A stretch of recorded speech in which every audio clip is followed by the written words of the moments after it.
So I met Tukula years ago through Katrina and those projects that we're doing coming out of COVID. It may have been even during COVID, 2021.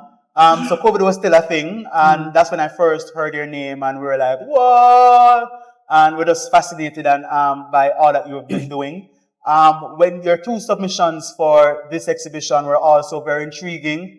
Unfortunately, we could only show one, given that, we have a limitation with space and so forth. Your work, for those who don't know, is called Are You Crazy? If you don't mind, I want to read a little bit from the artist statement, and then we talk a little bit more about what was going on there.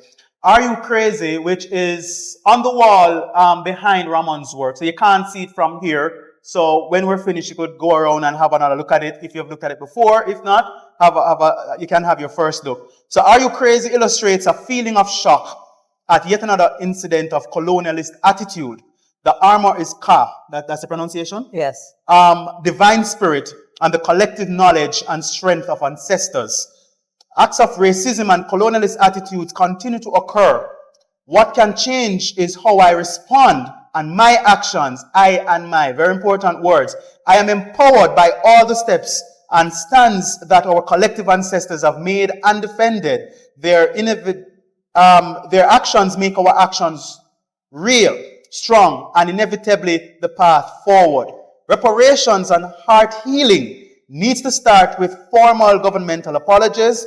The looted treasures, manuscripts, etc., robbed by colonizers need to be graciously returned to the original creators all over the planet. These items returned will illustrate that incredible intelligence was ours from the earliest times, that sustainable practices and indigenous creative development have always been the foundation of modern progressive technology. Tukula, there's so much in that pen and ink drawing. Are You Crazy? Tell us more about that work and just why you submitted it before we get into some of the other matters that I outlined before. Okay, that piece is a sketch that happened spontaneously after the incident that I witnessed, was a part of.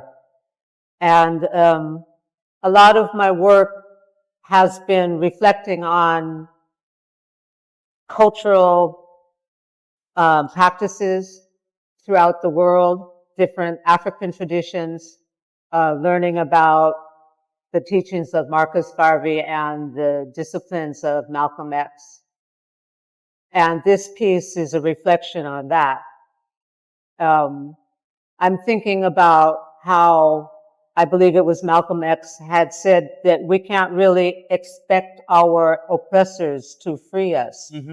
And that is what I work off of, trying to find ways that I can move forward and I can influence my communities to step forward, because we are still very much feeling the impacts of the colonialization. Tell us a little bit more about the imagery that is in that drawing. There's a nude female figure surrounded by a number of different symbols. Tell us more about just your placement in terms of your composition and just why you included some of these visual references in the work. Well, the spirit of Ka, I do a lot of practicing of yoga, and the Ka arms are like this, which is protection, backing off, reception. So the Ka spirit is the central spirit. Around it are a lot of texts. Like one that I can think of is, I stand on the backs of all of those that come before us. So everything that we can do, we can move forward from the practices of our ancestors, our parents, and reflect on that. Another word in there is abracadabra. I create what I speak. So our words have powers. I don't really expect governments to really help me or help we.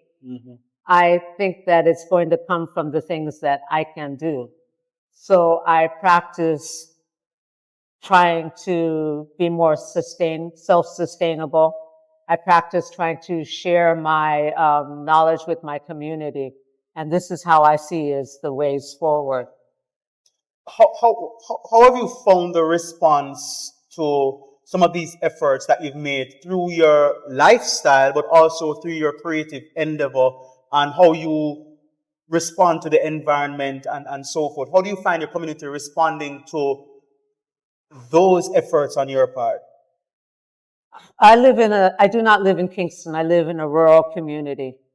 They respond. They see that I'm very consistent about what I do. And even, before, because I have lived in different places in Jamaica.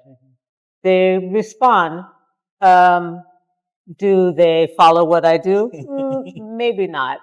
But if one or two do change or evolve from that thinking, that's what I can do. And I'm not the type to stand up and cry revolution. I am more of the kind that I'm going to just peacefully do what I do. And I see that my community responds to some of the odd ways that I do things. And I love that. You said the odd ways. Yeah, odd ways.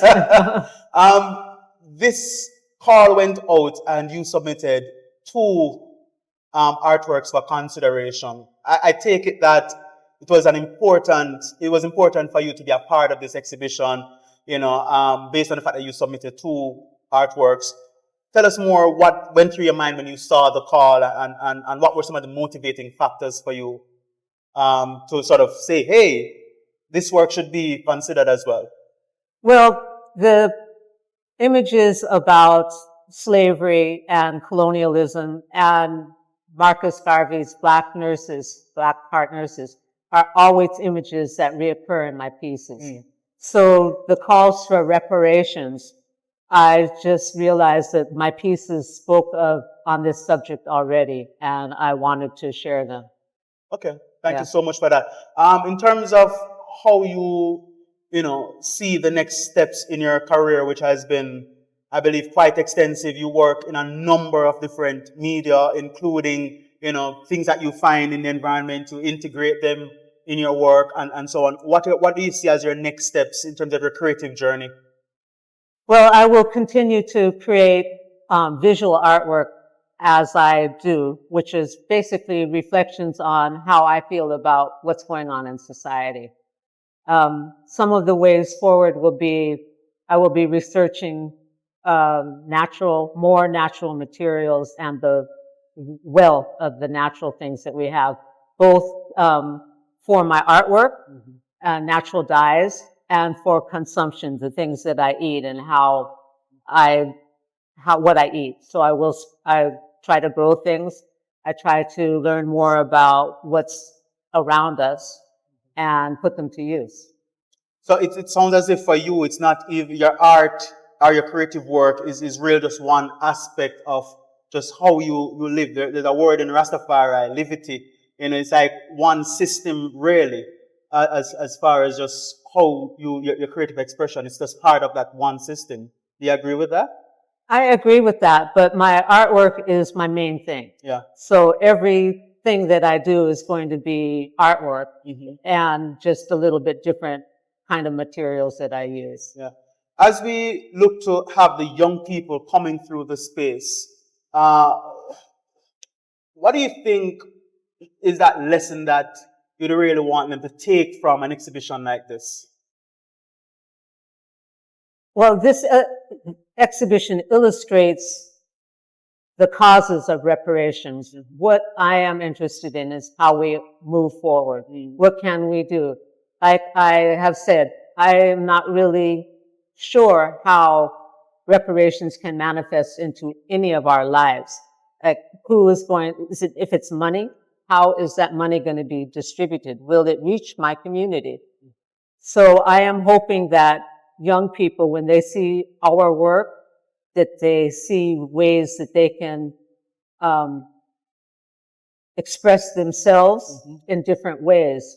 Try to widen their experience by looking at the different things that we are talking about and maybe find a way to come up with different answers.